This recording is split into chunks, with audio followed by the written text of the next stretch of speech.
Johan. Did I do it right? Yes. I am so happy about myself right now. That Brianna was Young. the We got Napoleon Latanya. Dynamite. Yes. Tiffany. It's on. Live transcript is on now. My apologies, Tiffany. Oh, I wonder how this is going to come out. Tiffany.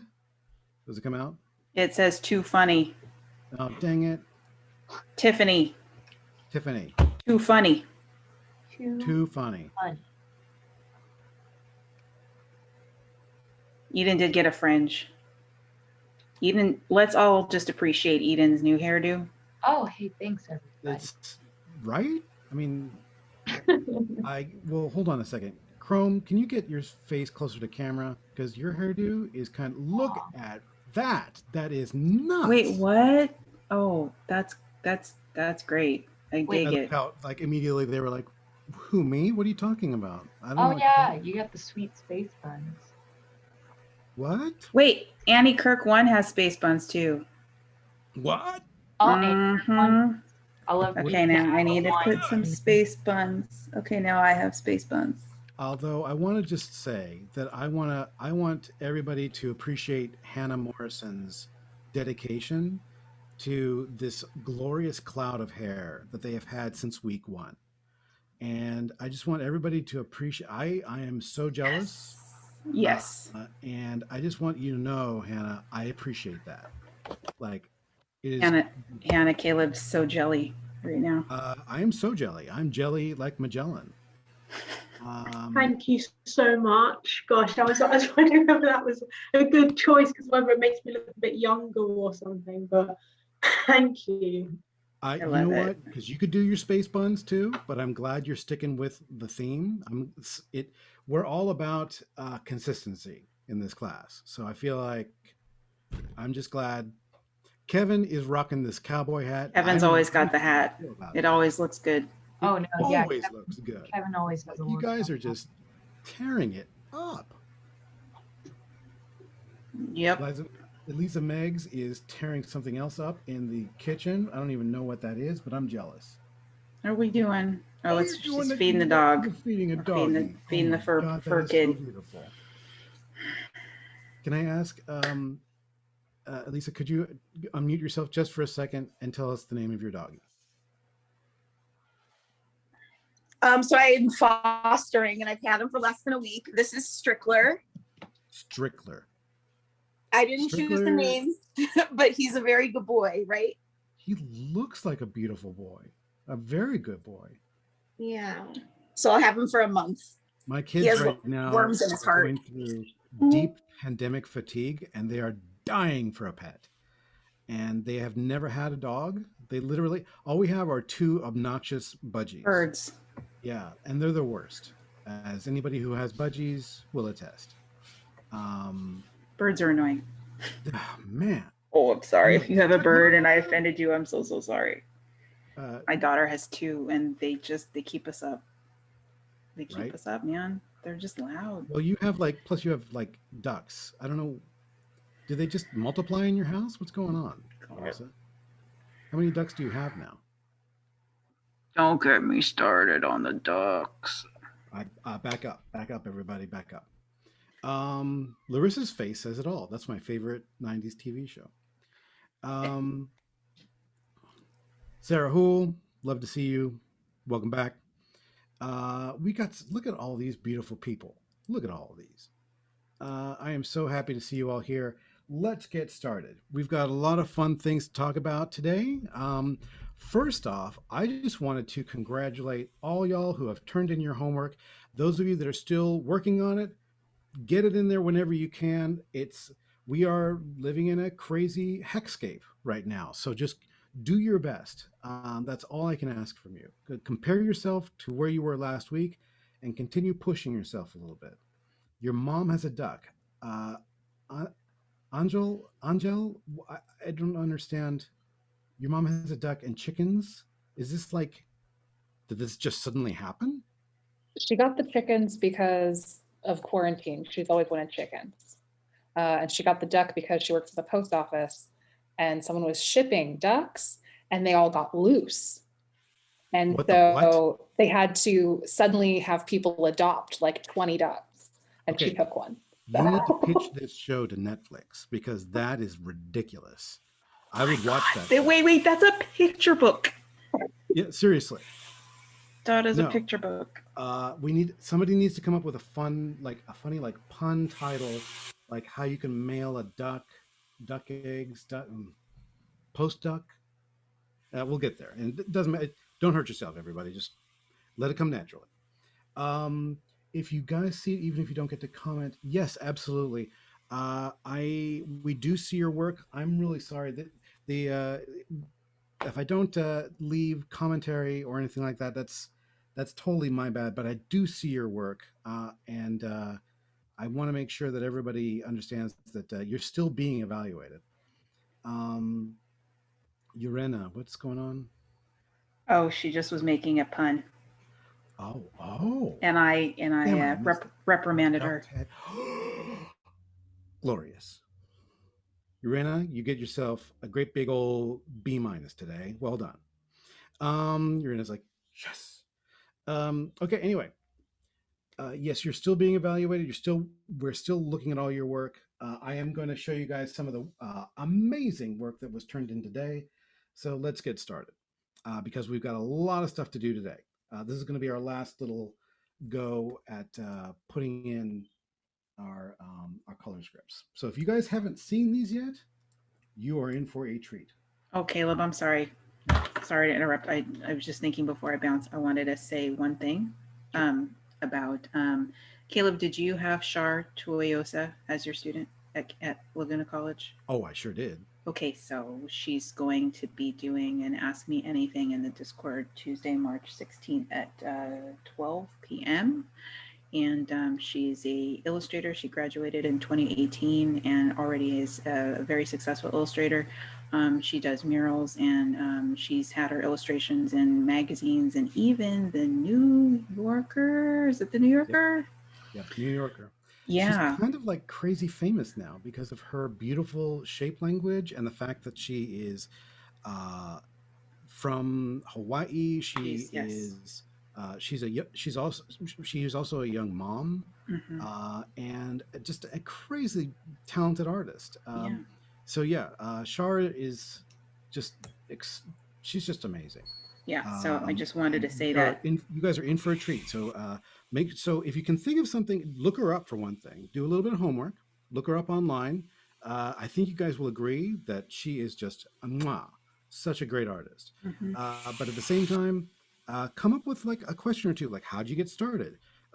Where did you make the decision to like embrace this crazy beautiful abstraction that is your style?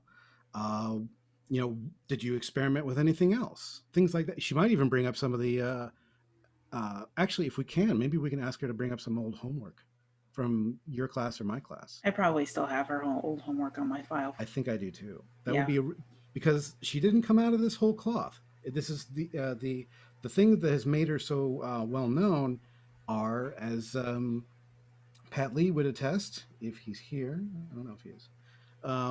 But it's the mistakes that she chose to make. Or that she chose to keep, rather. Yeah. And it ended up being this massive career boost for her. It's just, anyway, super ecstatic about her success. So if you can do a little bit of homework, come up with like a question or two so that we can pop it in the Discord. Glean her knowledge, her brain, all that. Okay, you guys have a wonderful class. Peace. Bye. Bye, Larissa. All right, let's get started. Let's get dangerous. That's also another 90s joke. Thank you, Eden. You're the boss.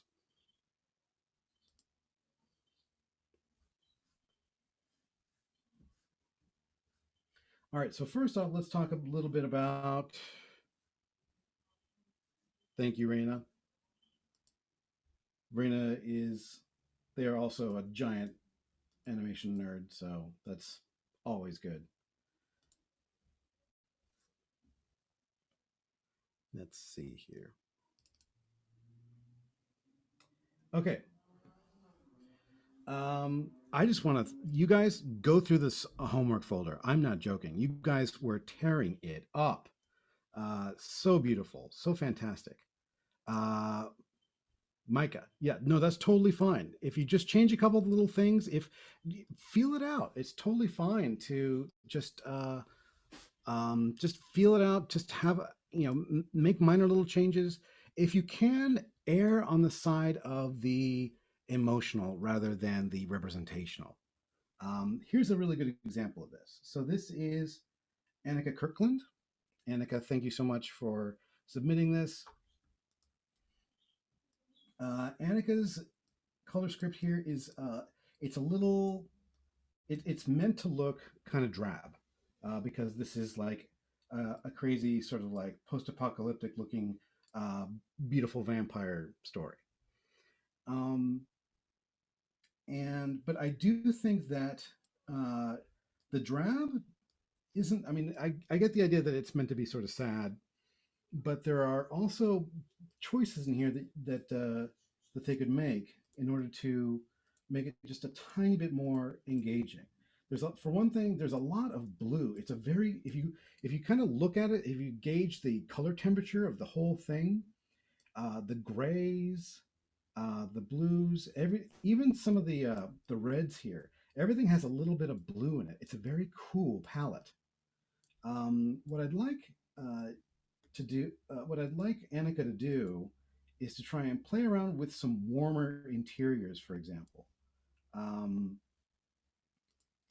when we're in the when our vampire kid is in high school, if play around with the idea of that the interiors have a little bit more bounce light, that they have that it's that the walls have a little bit more reflective uh, capacity. They have a little bit more reflective in terms of like the lights, the fluorescence, things like that. That it tends to.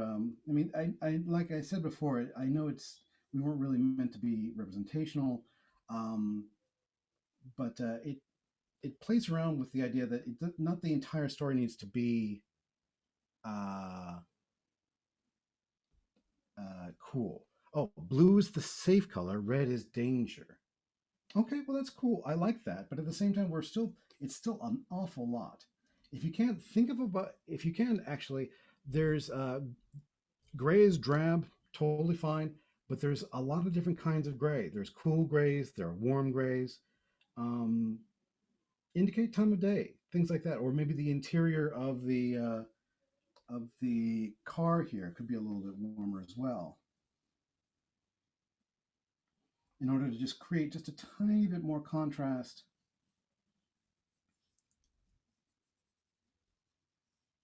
And I realize you probably don't want your vampire, uh, in a slight, in a brown interior of this car, because nothing's sexier than a brown leather SUV or whatever. But you get the idea. It doesn't always need to be entirely blue or entirely cold. Play around with some of these things in order to create contrast. I get the idea that gray is drab, but be selective a little bit. I do. This is like my favorite right here. This one little panel here where it's obviously that we're looking at the world through our character's eyes. Aww. And suddenly everything goes dark and drab. Do they like me? Will they be my friends? Or do I have to kill them because I'm a vampire? Probably both. Who knows? Anyway, to be continued. There's a lot of really great stuff going on here, Annika. I just want to make sure that you employ just a tiny bit more contrast. There's some really, really great choices here. But if you can, try and put warms up against cools, little things like that. It's very, I know I'm being, I might be a little bit vague, but does this make sense, Annika? Yeah. Okay, good. On the whole, it's beautiful. It really, really is. I just want you to amp up the color contrasts between like some of the interiors and some of the exteriors in order to just kind of create a little bit more play. I love the idea that that we've got symbolism, but now we need to sort of like subdivide that just a tiny bit more. Is that cool? Does that make sense? Other than that, mwah, so good. I love this little story. I love where it's going. I love where it starts. I love the fact that he was sleeping like this. There's just so much. There's a lot to love here. It's obviously that it's sort of like it is the Hunger Games times, but at the same time, it's also like it's a silly high school drama too. So it's kind of cute as well. Anybody have any questions for Annika before we move on?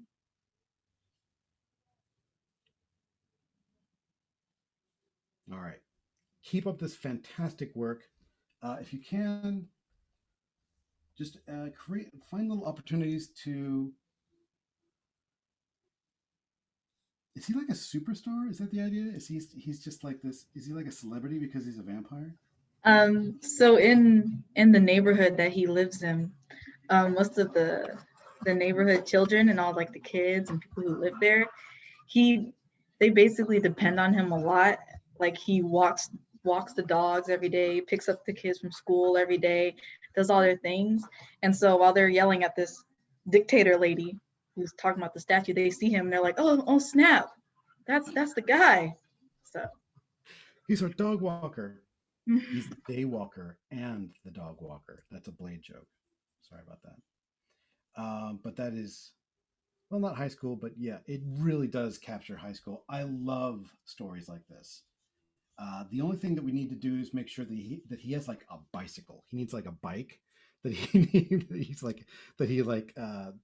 they get chased because he's in high. Oh wait, no, he's got a car. What am I talking about? He doesn't need anything like that. Never be sorry about bringing up Blade. Thank you very much, Alana. Amen. God, and you threw in a friggin' Naruto joke. I'm not sure how I feel about this, but I think suddenly you got a B plus instead of a B minus. I think that's No, you get an A+ for that. okay. Fine, you get an A plus. I literally Supersedes. wear my Sand Village headband as an accessory quite often. I use it as like a scarf thing. I don't know, it makes me feel fancy. It's high quality. Annika, all right. So fine, you win the class. Congratulations. Oh heck yeah. Anyway, all I need from you now is to create some opportunities for contrast. That's it. All right. I'll stop badgering you. Great job altogether, though. All right. This makes me very, very happy. It's got a lot of consistency. Now we just need to sort of amp up some of the contrasts. Does that sound okay? yeah, thank you for the feedback. I need to know what you want to say. Oh, that's my pleasure. Thank you so much, Annika. You're very patient and just great. Plus, you get an A plus. Great job. Noel, what can I say here? This is looking so good. Oh, I forgot to shrink this a little bit. Hold on. Boop, boop, boop.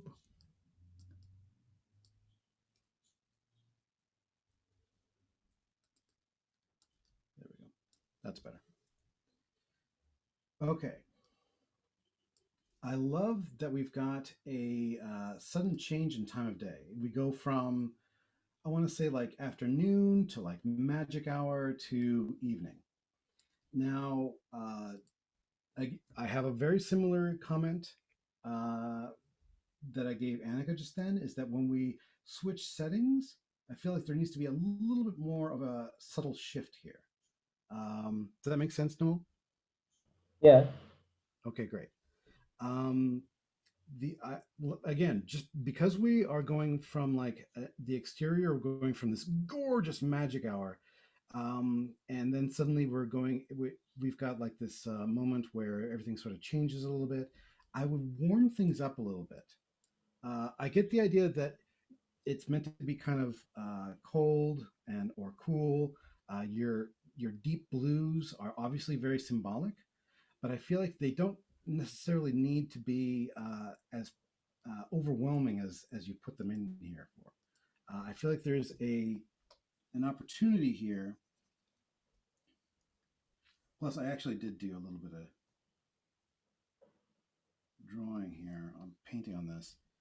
I feel like there's needs to be a tiny bit more contrast, especially because it is there is like this little transition where things go from sad to a little bit better, you know.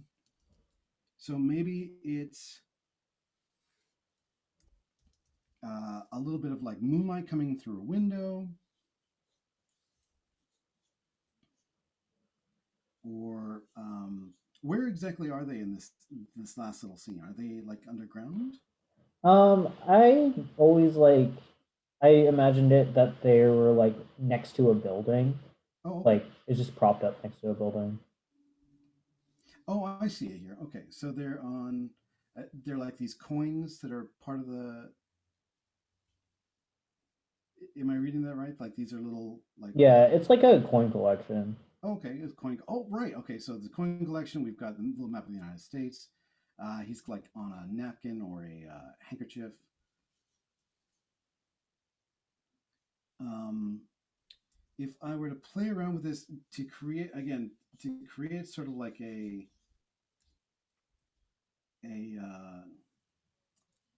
playing around with the windmill principle that we were talking about last time.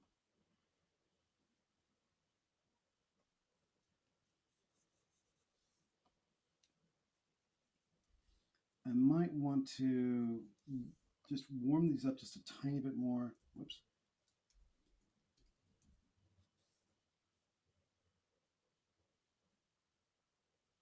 In order to create just a tiny bit of a little bit more contrast.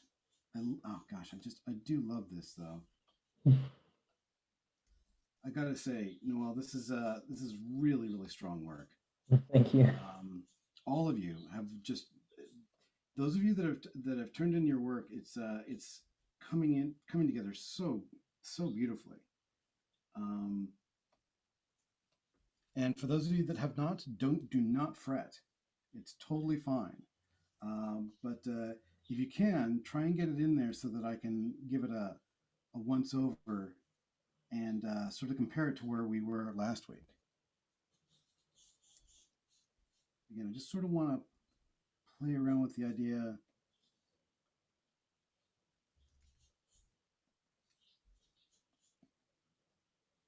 I'm sorry, I meant to be doing this earlier, but I got a little slammed on my own stuff, my own commissions and stuff. I'm working on a book cover right now, so it's been taking up a lot of time.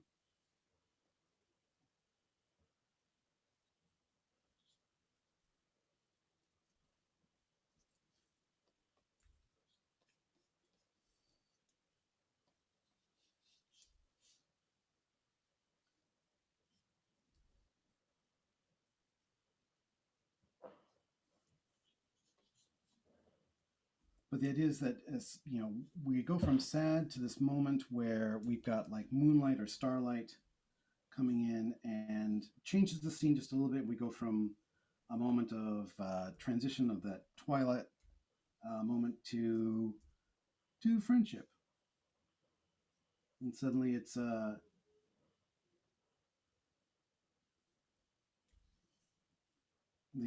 contrast sort of makes us realize that things aren't quite as bleak as they were a moment ago. Mm-hmm. Anyway, does that make sense? Yeah. Okay. Really, again, it's just playing around with contrasts. It doesn't need to be detailed. You're actually doing a really amazing amount of work here, Noel. This is an excellent example of a color script. This could easily you could put this into like a pitch packet, and this goes for a lot of you, to be honest with you, and it would like an agent or some sort of literary representative would immediately be able to catch the tone of your of your story. Be able to see, okay, so this is where things start off okay. This is where things get a little iffy, and then this is where things get a little bit happier and back to normal. And you guys are really learning what visual storytelling is all about. You're creating communication tools with your art. It's really, this is powerful stuff, and I'm so happy for you guys. Anyway, excellent job, Noel. Thank you. Oh my gosh, I love this so much. Brenda, are you with us today? Yeah, this one is so great. I am so happy that we, or that you rather, it didn't need a lot of rendering. It very seldom does. But I do feel like you, is Brenda here? Fingers crossed that they are. I don't believe so. That's okay. Well, I want everybody to look at this. Last time, if you remember, Brenda, I'll just spend like a minute or two on this. Brenda, most of this was black, colors against black fields. And there's nothing wrong with that. Yes, these are wizards and witches and stuff like that. It's so great. But what they did with this is they figured out how to make things kind of tonally dark without a lot of black, so that we can actually see some things that there are, that we have there. It's like suggested that we are in a different, that this is like a nightmarish or like a dream or something like that. And then suddenly, we've got like the moment from like The Medium or whatever, where she wakes up, or the character wakes up. Oh my gosh, what's going on? Oh, it's oh, it was just a dream. Sweat, sweat, sweat. Oh no, there's an evil witch or wizard. Happy birthday. You get these sick kicks. Check it out. No, oh wait, no, they just leave it there. I love this, mainly because they're using black in a very, very specific way. I love the fact that the candles are purple and they have like little black nimbuses around them. Ingenious. There's just so great. This is just really, really strong stuff. And there's not a lot of rendering or anything like that. There is some like a little bit of light suggested, but for the most part, it's like Brenda gets it. This is exactly what we were trying to go for when we were talking about, be selective about what you use for like lights against darks and vice versa, in order to figure out how to make people feel a specific way.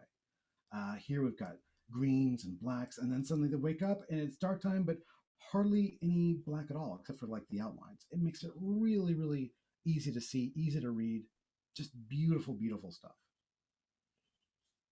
Oh yeah, the facial expressions, everything about this is just dynamite. It's really, really fun. I could easily see this as a comic or a graphic novel, or again, like part of a pitch packet for a cartoon or a children's book. Or maybe not a children's book, but an all ages graphic novel about a young kid who has a bad dream and then becomes super wizard. But you get the idea. Or witch, super witch, whatever. Souls Midnight. I don't know about. I am unfamiliar with Souls Midnight, Raina, but that's because you are well versed in the arcane arts. You went to Hogwarts. Anyway. So yeah, Brenda, wherever you are, a gigantic high five. 3 a.m. is the actual witching hour. Tiffany, you're a Gryffindor. Yeah, that figures. Never. And this is where the chat immediately starts devolving into, I'm a Hufflepuff. Figures. Eden's a Hufflepuff. Nah, more like Slytherin. Slitherpuff? Whatever. All right, enough of these shenanigans. Time to move on. Okay. Here we have another glorious entry. Tulani, are you with us?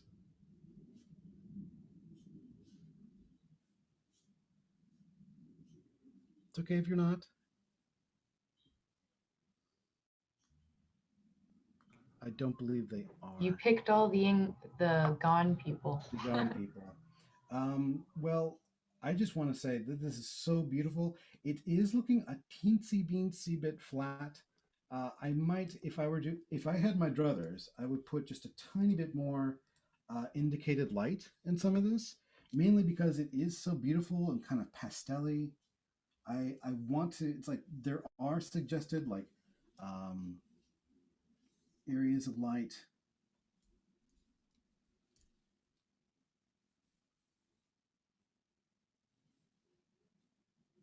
Just like little things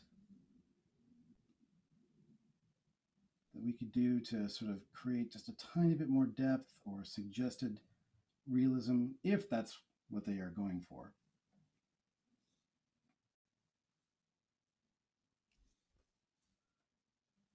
Immediately, I think of like, I don't know what it is, but I because of like the topiaries and the topiaries are what these big shaped bushes are.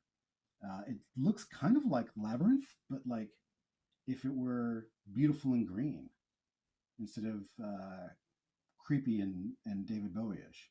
I'm sure David Bowie would be fine with this. But yeah, I mean, exactly. Alana, Nadia, you totally get it. It's like this is the tone here, the vibes, everything about this is just so sort of gorgeous and fairy tale-ish. The only thing I might do is create just a tiny bit more, like we're like one. We're missing like our whites or we've got our darks, right? We've got our midtones. Now we need something to sort of make those areas pop a little bit more. So we need some sort of like some kind of like highest level of value in order to make these other slightly darker values pop out a bit more.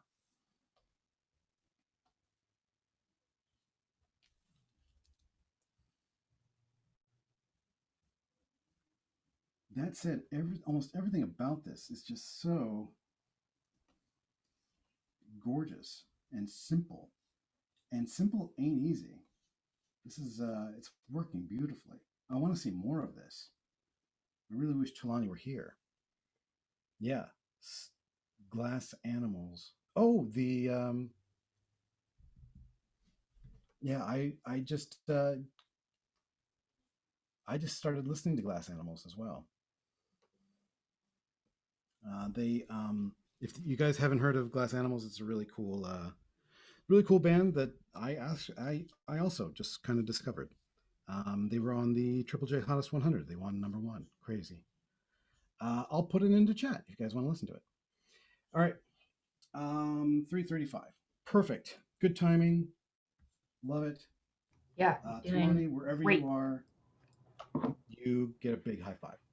What was that, Eden? I said you're doing great on time. Thank you so much.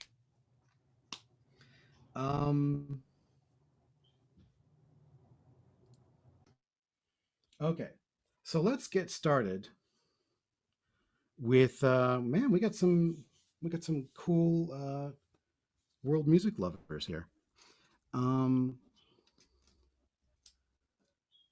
Let's get started with our new subject here. Okay, so those of you, this is going to be kind of a handful. So, but this is actually one of the parts of visual storytelling that I constantly work on and strive to get a little bit better at. But the techniques that we're going to talk about today are going to make it so much easier to start with, just figure out how to begin your drawings or how to begin your work.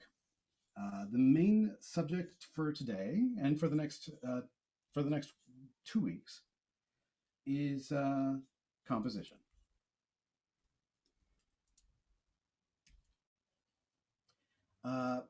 This is all about how to create an engaging picture.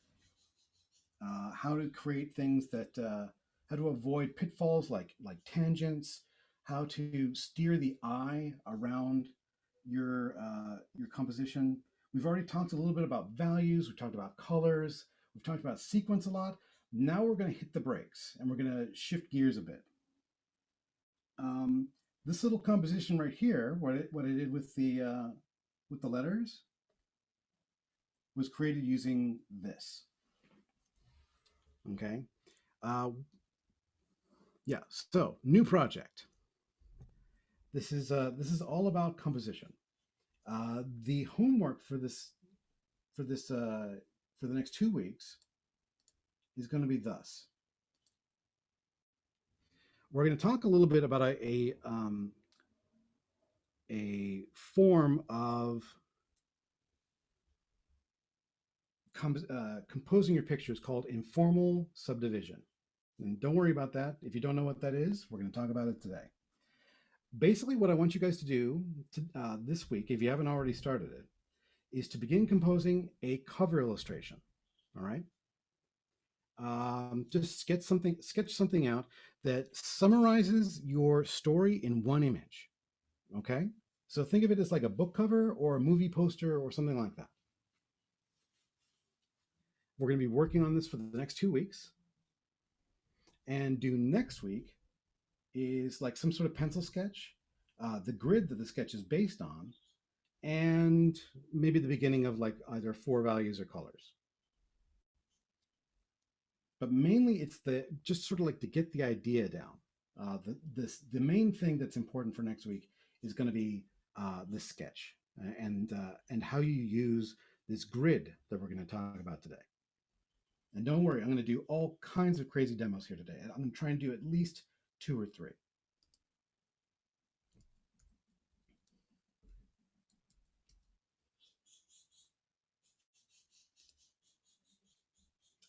All right, so let's talk a little bit about creating grids.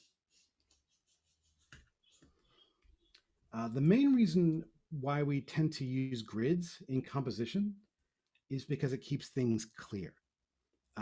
It helps us avoid pitfalls like tangents, or it helps us, remember that the most important thing is like a big, medium, and a small. Just like what we were talking about with character design, those of you that are in that class, or that what we just discussed before with sequential art, that there needs to be a clear sort of divide between what the star of the show is and everything else. The composition is there to support the story. That's the most important thing. Okay, the pretty picture is secondary. And creating a grid helps us keep things simple, even if the composition itself is complicated. It helps us remember that what we really need to be concentrating on is the star of the show and whatever is around it. The contrast that they have against what's around them, and that everything else can kind of blend together a little bit. And the reason why we do that is so that the audience, the viewer, knows where to look, and you can direct their eye using a well-composed composition.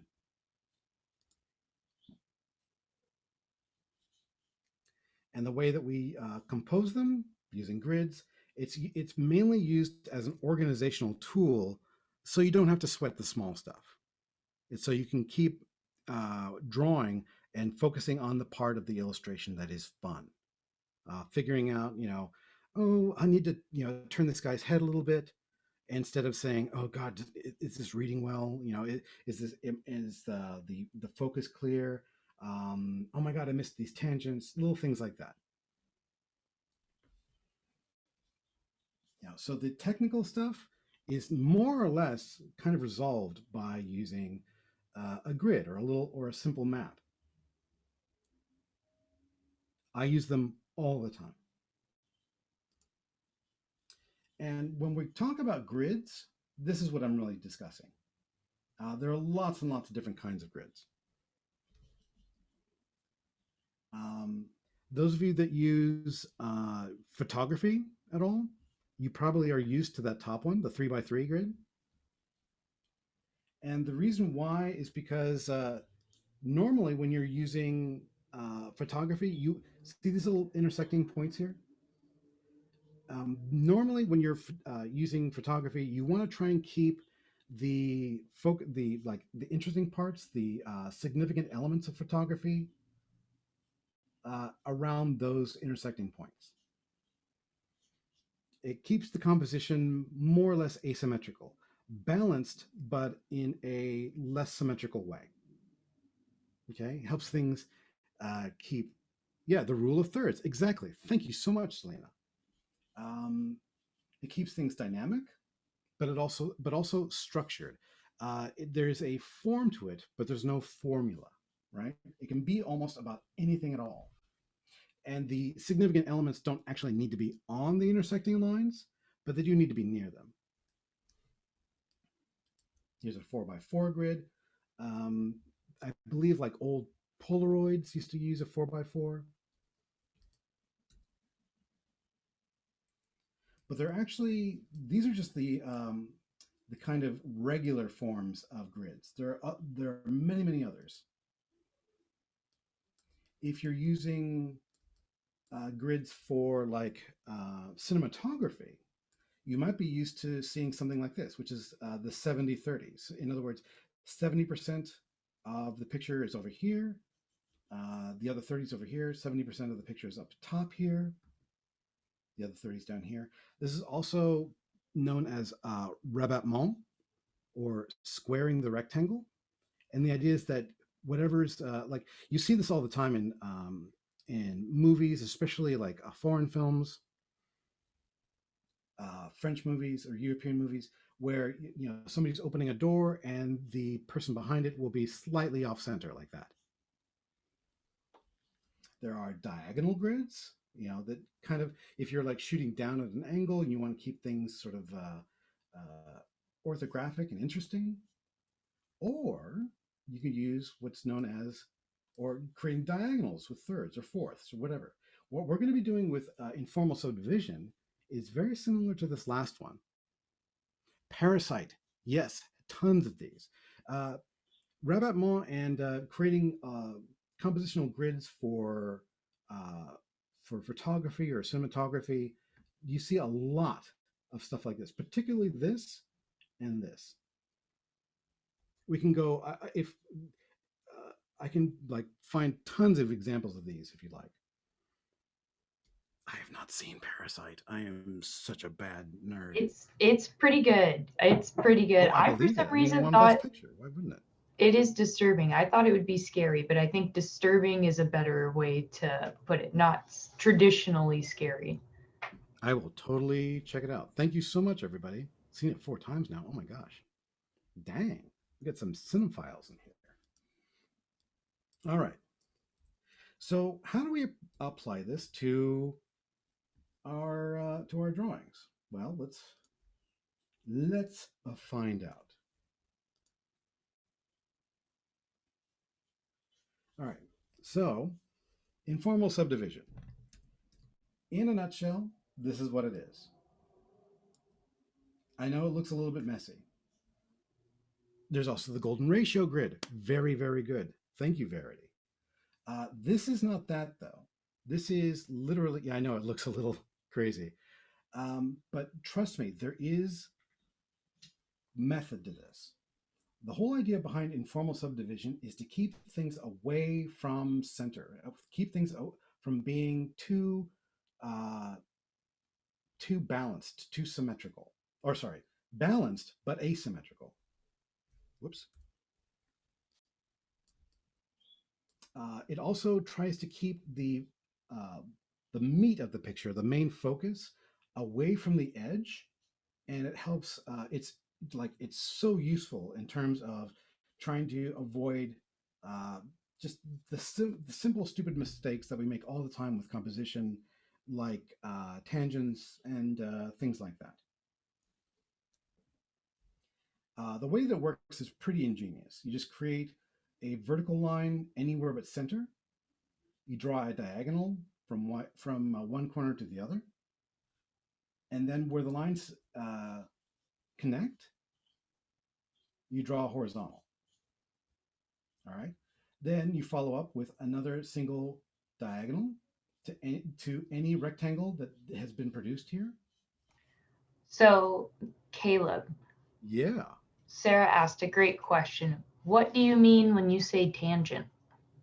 A tangent is where lines come very, very close to or actually touch. You see how now this is an intentional one. This is a tangent that is meant to be used to sort of frame the character's head here. You see how these lines literally brush up against the side of her hair? Okay, that is a tangent. Now, what happens in illustration all the time is that people kind of they get bogged down in detail a little too soon, and they forget about their composition. Um,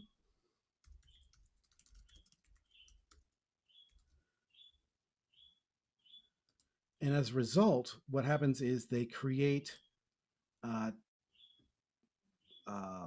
lines that bump up against each other. Let me show you an example. I'm going to stop sharing this for a moment, and I'm going to show you an example just by quickly Googling it. All right.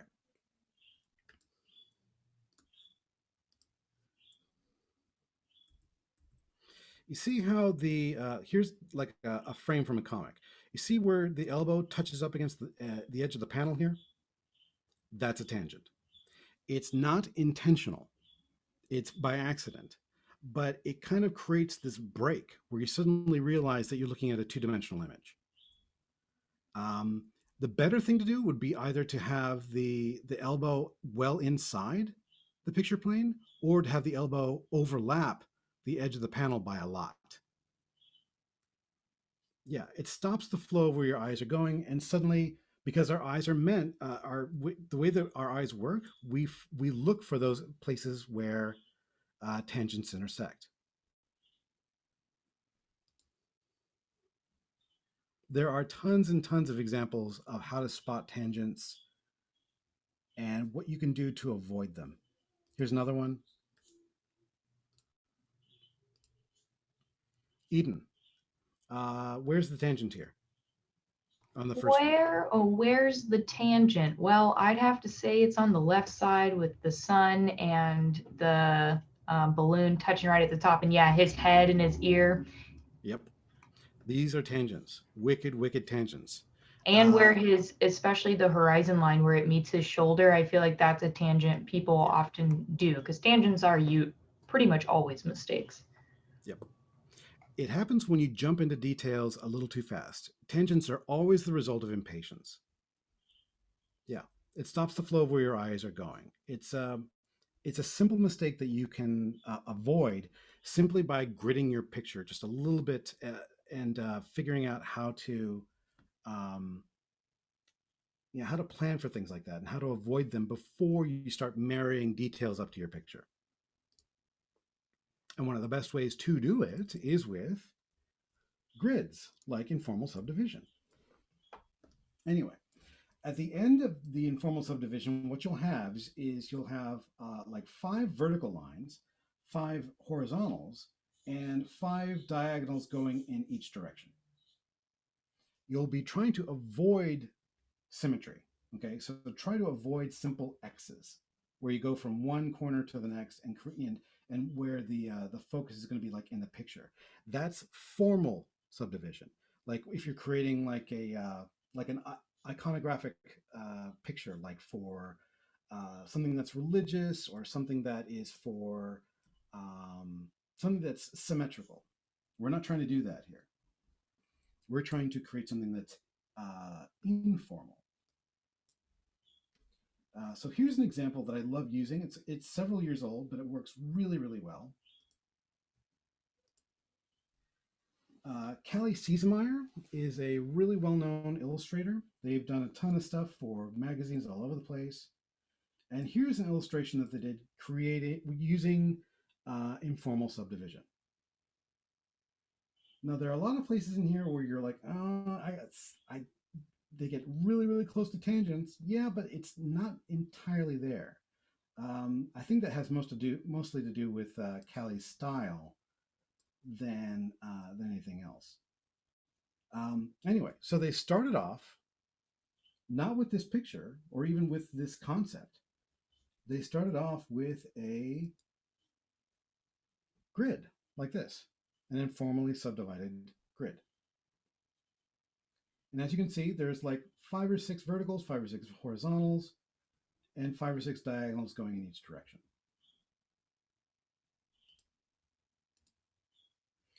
Then they used that grid and the tangents that the grid creates to sort of create these beautiful little framed drawings, these little sketches. You know, obviously they went with this first one, but the same grid produced this, it produced this, and it produced this. Again, it's all just about the lines and the intersections and where it sort of helps you direct the flow of the composition. Go back to the grid for a second. Yes, absolutely.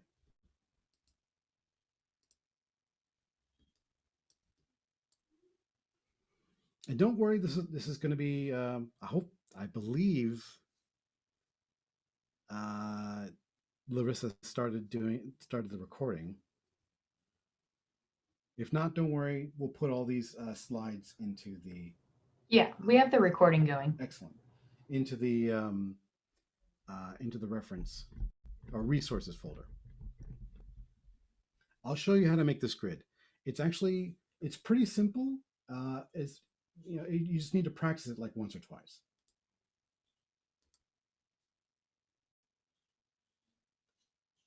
And oh, I forgot to put the end result here. Well, the end result is that they created a where is it here? Let me see if I can find it.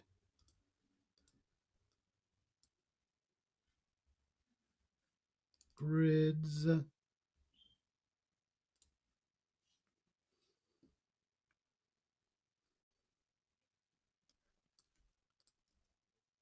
Here we go.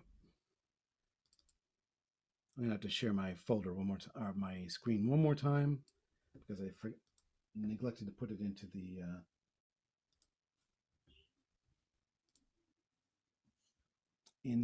the Photoshop file here.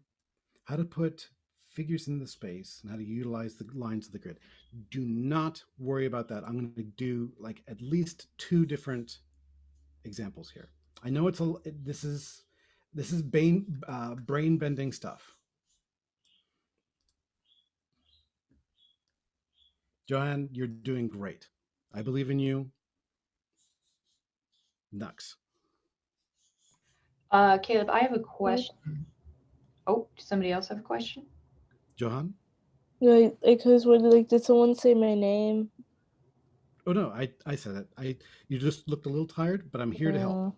Okay, thank you. No problem.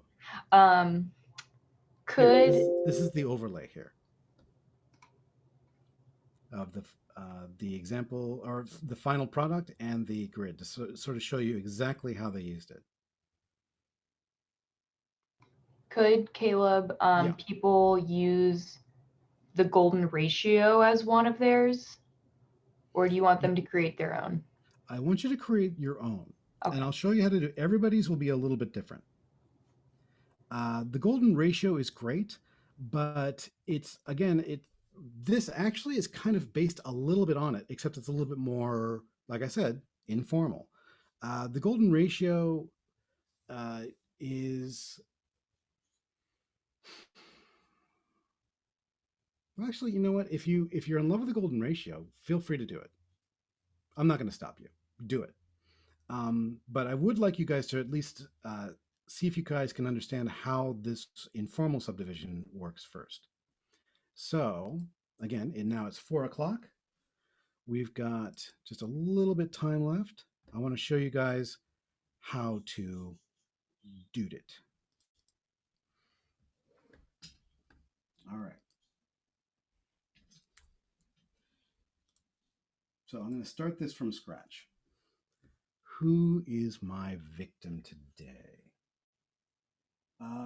Annika, you were so patient with me earlier. I'm going to pick you. We've got your glorious vampire kid. Do you think being undead is hard? Try high school. You know, that sort of thing. We're going to play around with this. Now, I don't know a whole lot about the story yet because the sequence is kind of sort of tight, but I am going to sort of show you how I would approach it as for this homework. All right. So first off, let's figure out what your aspect ratio is going to be. Do you want to do a poster or a book cover? What do you think? More like a poster. Okay, let's try a poster. Now, I'm going to play around with this. You do not need to use this if you don't want to.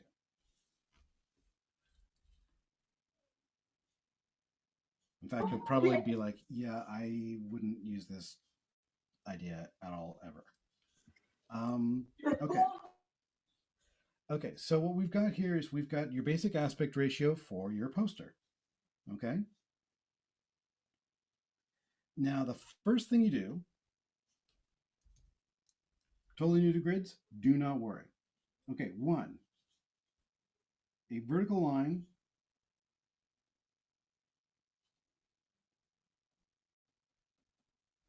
anywhere but center.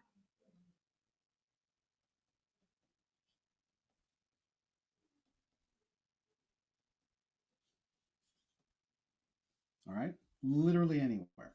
Boom, done. How hard was that? Pretty hard, yeah. Yes, be kind to yourselves. Thank you. Be patient with yourselves. Okay. Diagonal line.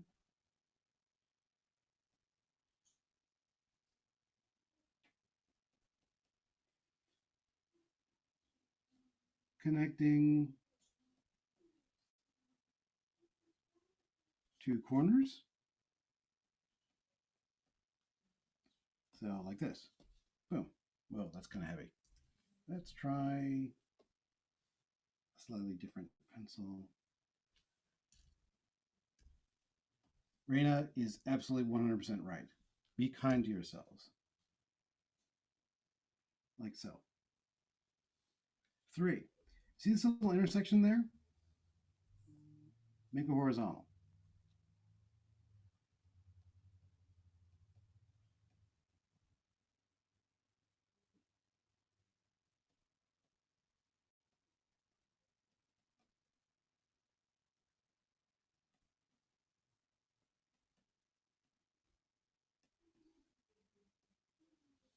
All right, so now we've got the beginning of our informal subdivision.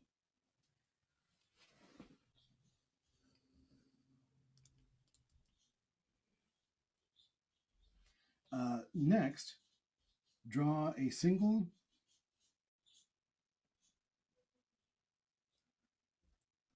diagonal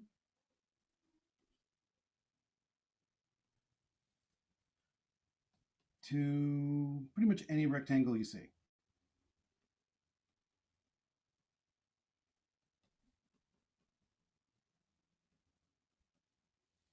I'm going to pick this one,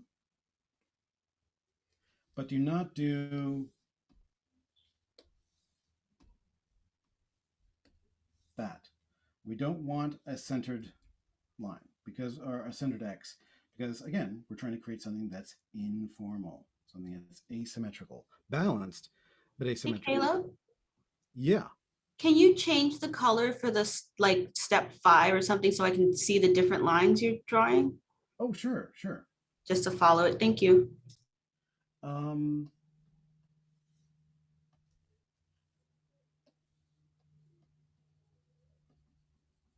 Oops.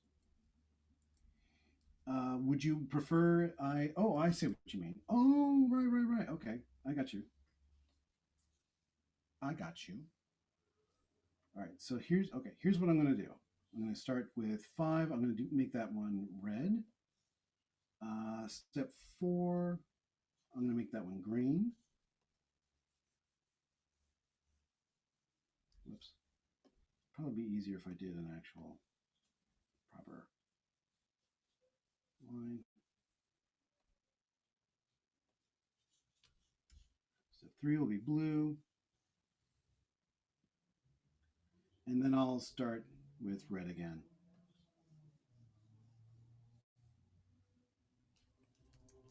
All right, so connecting 2 corners. Blue.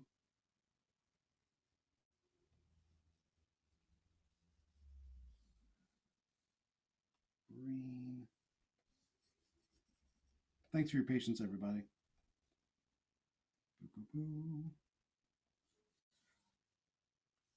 And then we'll start again with red. Or you know what? No, I'll do orange. There we go.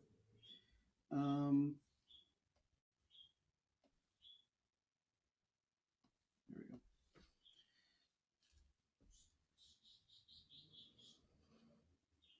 I got you. All right, so next, what you want to do is draw a new horizontal at any intersection. So let's try here.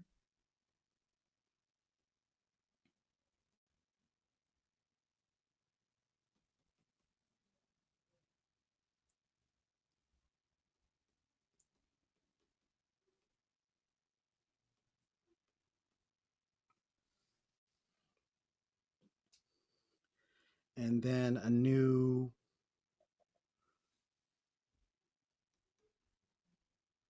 vertical.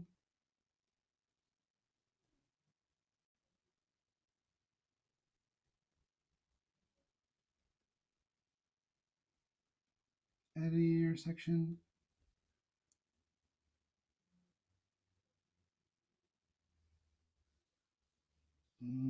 Let's see here. So we're going to make a bunch of new perpendiculars, basically. We've got 1, 2, 3, 4.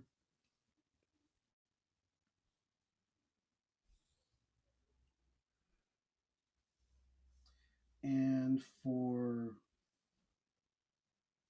let's see, next we're going to just keep, whoops.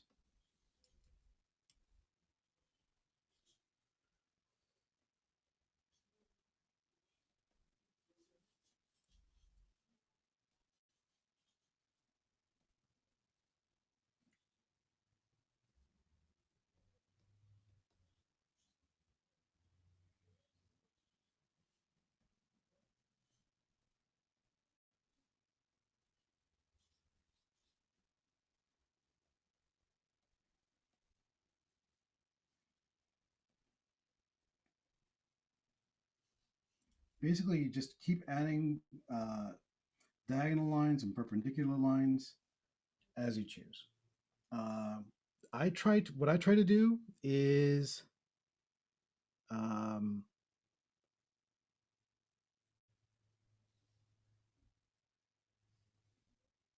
just try and keep the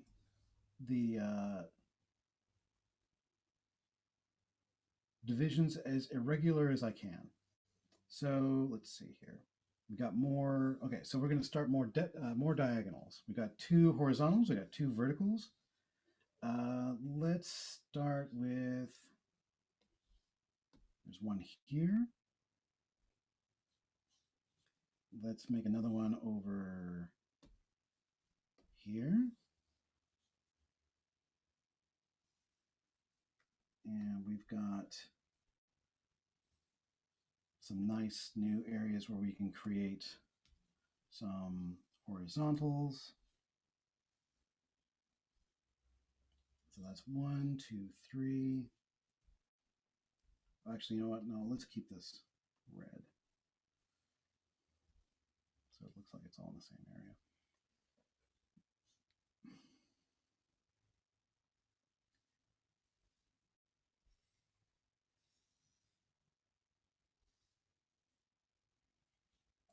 that's awfully close to being regular. Let's get rid of that. Here's another diagonal. So we've got one diagonal, two in this direction, two in this direction. Let's do another vertical. And suddenly a lot of areas open up. Let's do one more horizontal. Okay, so we've got 5 horizontals. We're done. Let's do some verticals. 1, 2, 3. We do 2 more.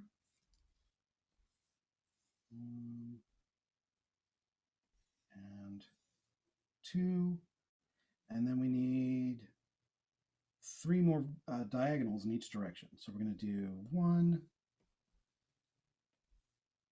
2. You can have them intersect anytime you want.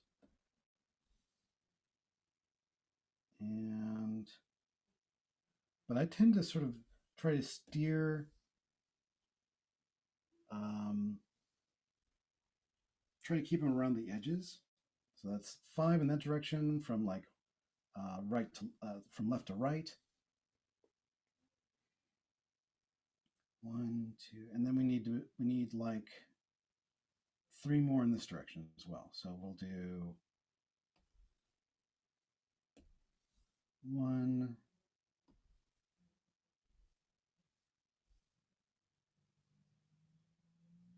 Try to look for gaps. That's what I tend to do. 2, and 1 more. 3. Okay, so we got 5 diagonals from left to right, 5 diagonals from right to left. I typically go around 5 or 6. No, you just don't want it to be too messy. That's typically what I do. And then we've got 5 verticals and 5 horizontals. Okay, so I'm going to lock this, and I'm going to jump up to turn down the opacity just a hair.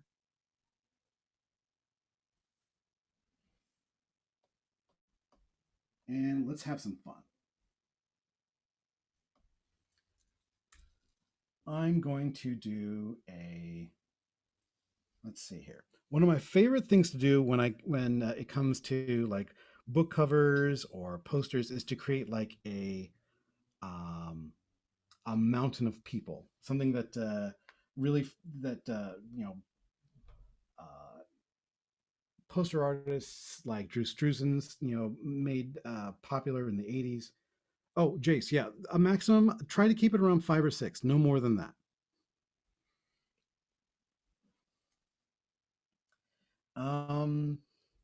So Annika, I don't know a whole lot about this show or this movie, but I do know it's about a super hot teenage vampire, which is like all we really need to know about like anything really. Is there a super hot teenage vampire in it? If not, why not?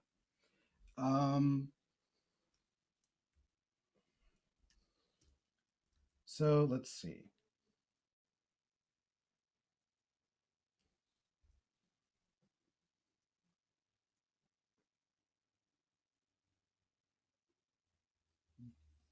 All right, okay, since you did a picture of him, I keep going back to him. Is it a him? It is a him, right? Yeah. Okay. I keep going back to your vampire standing in front of his locker.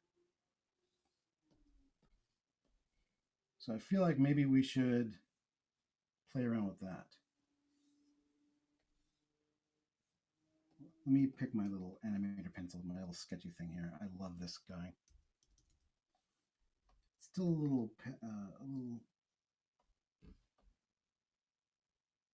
There we go. Now that's a little bit better.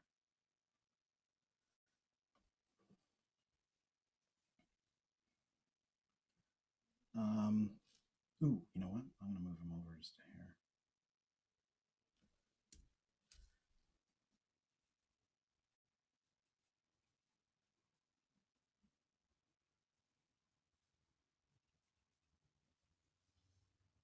I need to check out your artwork one more time because it was dope.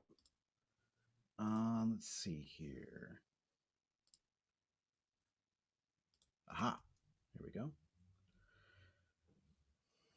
He's got the coolest hair that anybody ever had because he's a vampire.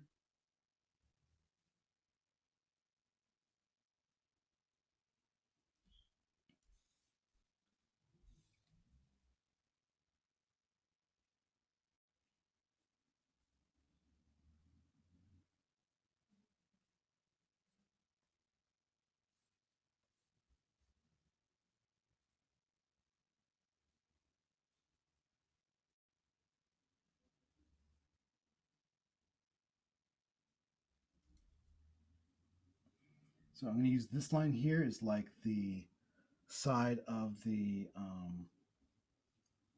locker.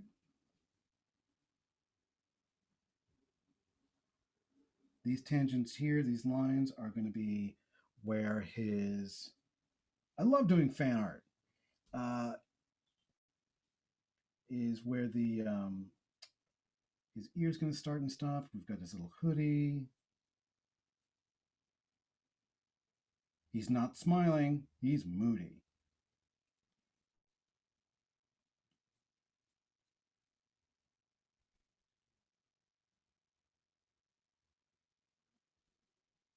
The reason why I'm making this look so easy is because I've screwed this up a bazillion times. All I'm doing is looking for the tangents that these lines create.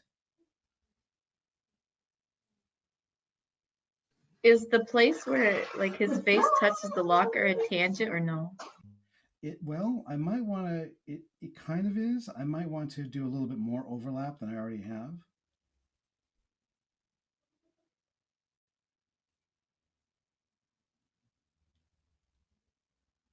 Also, Caleb makes this look easy because, yeah, he's done it a million times before. So if it seems hard at first, it's just because it's a new skill or new tool that you just have to, put the mileage in. Exactly. Use better and more efficiently in the future. Yeah, exactly what Eden said. If I'm making this look easy, it's because I've done it a million times. Every single time I ever did a book cover or pretty much any illustration ever for the past 10 years, it's because I've been using informal subdivision. It's always useful to, see now I pulled his chin away.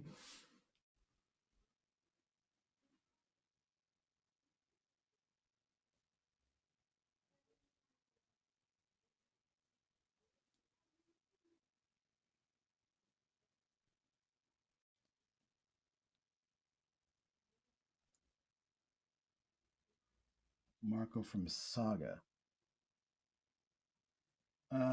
Eden, you speak anime. What's a saga?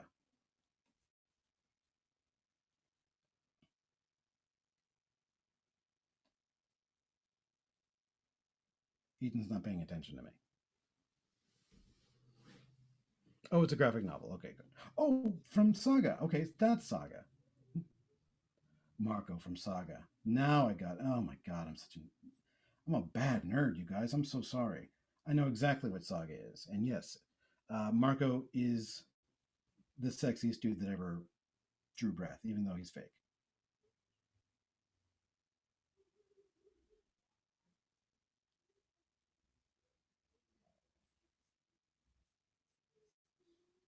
Maybe we could have like upside down crosses or like some sort of crazy.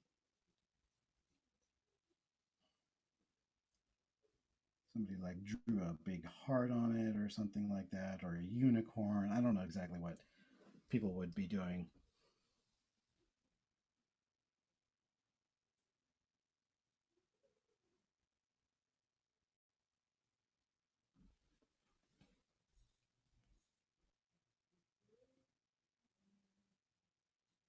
Thank you, Tiffany. That's very nice of you. Now, the idea here is that he's still in high school.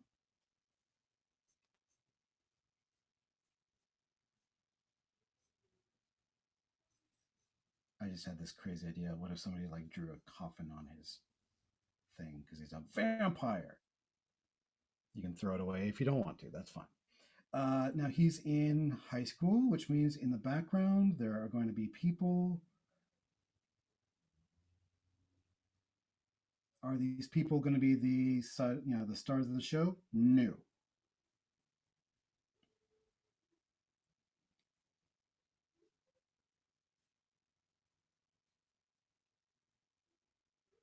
Maybe we've got his two pals from the comic back here, or from the sequence that you drew. Two chums. What's that? I said his two chums. His two chums. Now, are you calling them chums because he's going to like use them as bait, or because that's a shark, that's a Jaws joke. Sorry. Oh no, it's just a little slang. No, that's good. Me and the boys. Yeah, perfect. The boys. The boys. Why is my thing locked? I don't know why. Yes, Joy. Kisses for the homies. Got it. What? Kisses for the homies. Got it. Got kisses for all the homies. Kisses for all the homies. All right, so I'm just gonna. Oh yeah, do the this back coffin is here. So we've got. Actually, to be honest with you, we've got somebody here. Let's put another hoodie here on this guy. Maybe these, another backpack. And if we wanted to get really fun with it, actually, you know what? We could do.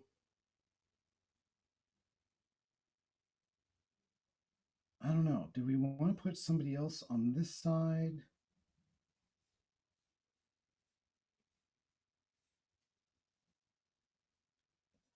It kind of obliterates some of the detail, but to be honest with you, it also frames him really well. So the idea is, now remember, the things don't actually have to touch the tangents of the parallels or the perpendiculars that you're drawing. They just have to come close.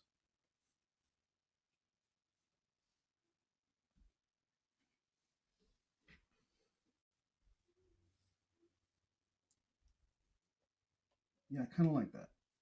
So then what we can do, yeah, it makes it look crowded, exactly. And it makes it look like suddenly the picture is a little bit more balanced. And it is, yeah, it makes it look like he's kind of trying to hide, like most kids do in high school. It obliterates part of the coffin detail, but you know what? That's totally fine. We can always put something else in there instead. And now that we've gotten our lines down, what we can do is we can start blocking in some values. I've only got like 10 more minutes. You want me to do one more demo real quick? Or do you want me to do some values on this? Eden, what do you think? One more demo. You got it. Yeah, more demos. So guys, what do you think? Does this help? You got it. Lines, please. Okay, good. Yes, immensely. Yeah, I think seeing other people do it like from scratch always kind of helps like put it in the brain. Now I'm going to use the same lines, the same grid that we used to create a totally different picture. All right, so let's do, who can we do? Who's here today? I'm going to use Noel. All right. Let's see here. All right, so we've got these beautiful mouse people.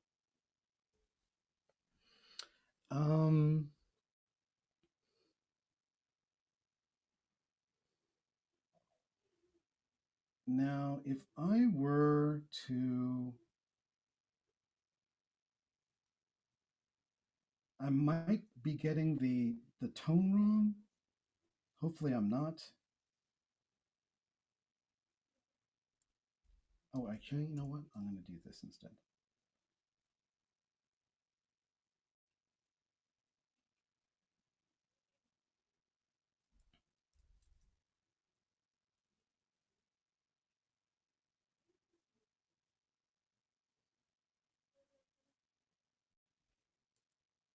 one of the things I love about doing stories like this one is it makes the characters seem so small and kind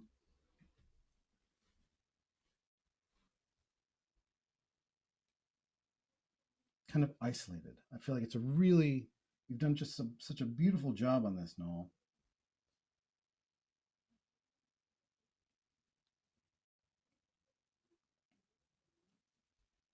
It doesn't look like it's a story about heroism. It looks like a story about like friendship.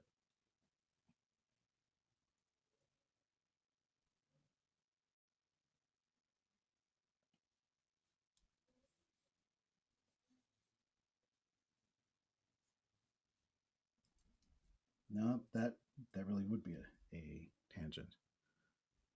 How big are these? Oh, they actually have pretty bushy little tails. Is it like a kangaroo rat? Is that what he is? I think I just made a. It's not like a specific animal. I just made one up. Oh, okay. Yes, Hernanda, great question. This works for any aspect ratio, any frame size, card size.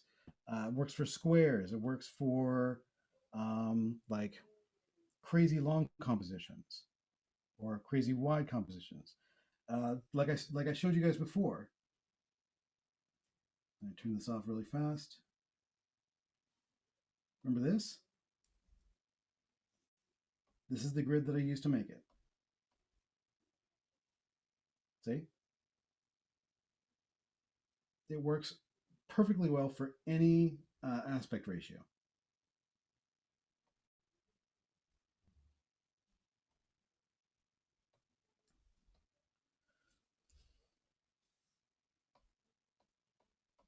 This looks like it's a great spot for like a tree.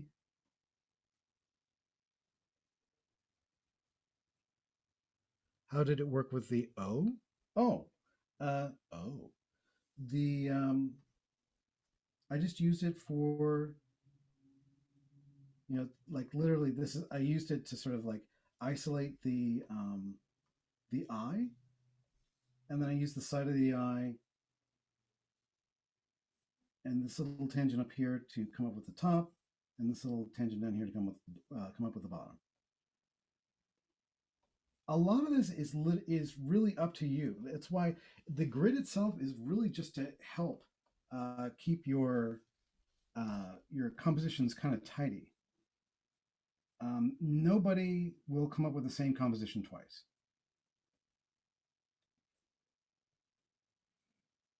Even if you use the same grid.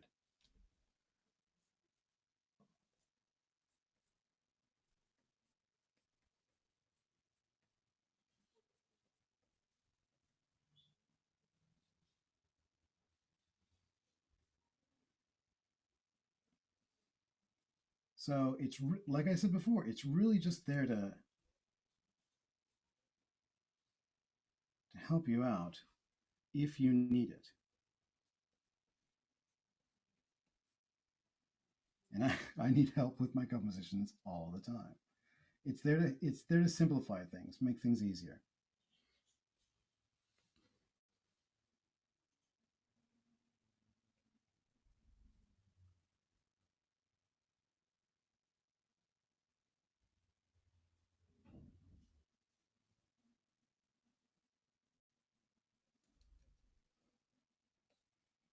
So this is my tree. We've got some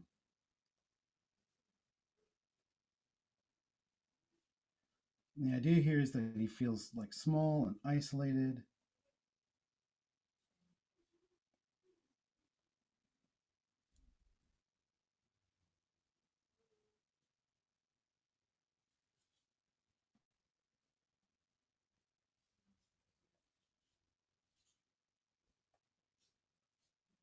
Vulnerable. It is cloud watching. You're absolutely right. You're looking for shapes that make sense to you, and every single time you do it, it's different. It's entirely subjective. It depends entirely on the kind of picture. That's why this grid is really just it's there to help you, but it doesn't. It kind of helps you shape your work, but everybody's is going to be different.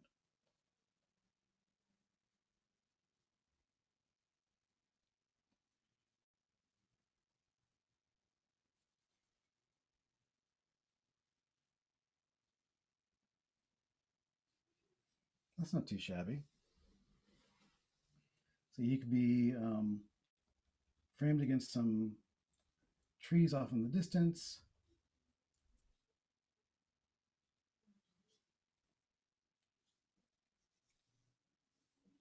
Let me just turn off your grid there. And you can see like, oh, it needs at least needs a little bit of help here in the foreground. And then you can kind of just sort of fill it in.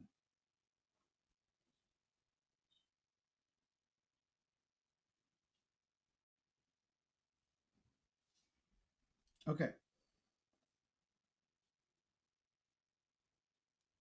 Oh, maybe we could put like that coin that he had before under his arm.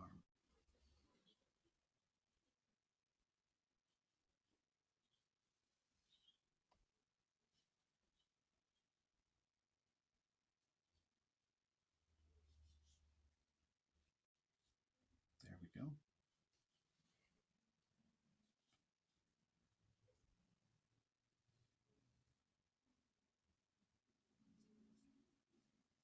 Now, you don't have to use these at all. In fact, I would recommend you don't, because these are, you know, my ideas, not yours. And you guys could actually come up with much better ones than I could, because you know your stories better than anybody.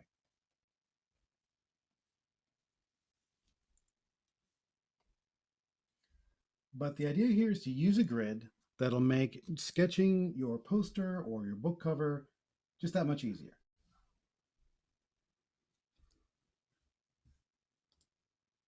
And like Micah said, it really is like watching clouds.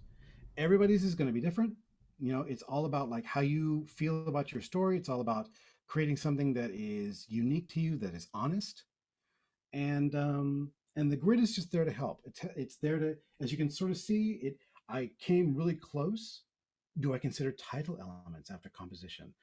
Good question. Typically, title elements. What I typically do, and this is a great thing about this specific form of informal subdivision, it tends to steer people away from the edges. It tends to focus your details towards that center, like 2/3 of the composition. Typically, when you consider title elements, you want at least like 1/3 to 1/4 of your picture up at the top, free of detail. Yeah, nothing too drastic, nothing that's going to grab your eye. You know, don't put the top of anybody's head up there, for example. But again, it's kind of subjective. If you want to, you could. If you guys really want to, put a title on there. Autumn Leaves. Remember that, because that's what it is. Now you're just like, absolutely not. You're fired. But yeah, that's one of the great things about this as well. If you put your tangents of the lines, the intersecting perpendiculars around the periphery of your picture plane, most of the detail gets focused in that center 2/3 of the picture, and that's exactly where they're meant to be. That's the way our eyes work. Human beings have eyes that at our peripheral vision isn't really there to catch detail. It's there to catch movement, like gesture. So put most of your detail in those center 2/3. Focus it in there. And everything else outside can kind of be gestural, sketchy. You know, it's very helpful to think of it that way. But thank you for the question. That's a great one. All right, it is 4:30. Let me reiterate the homework one last time. Yes. Okay, homework. Everybody draw a sexy vampire boy. Yes, absolutely. Or a fun adventure mouse. No, I'm just kidding. Don't do any of that. Or a sexy vampire boy with a fun adventure mouse. Or a sexy adventure mouse. Arnanda, there you go. Angel, you did exactly perfect. How do we make a cover for a story that I am recycling? Perfect. Here's the homework. Using informal subdivision, create a grid. Okay? Then pencil sketch whatever you want your cover or poster to be based on the grid. If you want to throw in a little bit of for value or colors, go for it. Have some fun with it. But at least try to at least have that pencil sketch in there. Okay? This should be for the story that you did your 18 panels for. This is just going to be for a slightly different version of that same story. All right, so this is going to be, but again, instead of doing something sequential, you're sort of cramming the basic tone and theme of your story into a single image. And it can literally be almost anything you want it to be, as long as it makes sense to you. You know, if we, the audience, look at it and go, oh my gosh, yep, nailed it. And it's literally like Twilight, like hands holding an apple. That's awesome. You know, but if it's too busy, then typically it will be lost. You know, so try and keep it a little simple if you can. Okay. And that's it. You guys have been fantastic. Thank you guys so much for being so patient with me. This is going to be, again, this is a 2-week assignment. After this week, we'll throw some color on there. We'll continue working on it. And then we'll dive into comics. And I am so stoked to get into comics. It's going to be great. Comics. Comics will break your heart and then reforge your heart into a stronger heart. And then we'll put all our hearts together into a big Voltron of hearts. It'll be like a cheeseburger of human hearts. Like a giant, delicious meatloaf of. We're scaring people. Like they're pulling faces. But yeah, great job. If you guys want to turn in, if you didn't quite make it, you can always like turn in this assignment to next week, or you can just start anew with the new assignment. Either one. We would love to see your work. Have some fun with this. If you feel like if this assignment is sort of like helping you address some of the issues you might have had with your sequence, with your color script, do this first and then go back and reevaluate. Shoot us a message saying, like on the Discord or an email saying, hey, this gave me a great idea. I chewed up some ideas from my color script and I had some fun with it.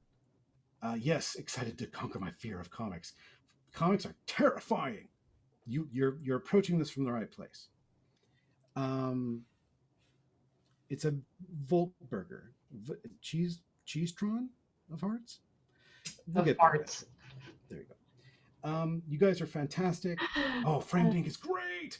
We'll talk we have to pump the brakes because I get too excited when I talk about comic books. We are going to get into all that in 2 weeks. So focus on this first, have some fun with it, come up with a grid, play around with it. If you get stuck, jump onto the Discord or email us. I love solving problems about composition and grids and stuff like that. So have some fun with it, okay? Okay, thank you guys. I'm going to end the recording now. Have a great rest of your week. Remember what Raina said, be kind to yourself and have a wonderful time creating this assignment. Latanya,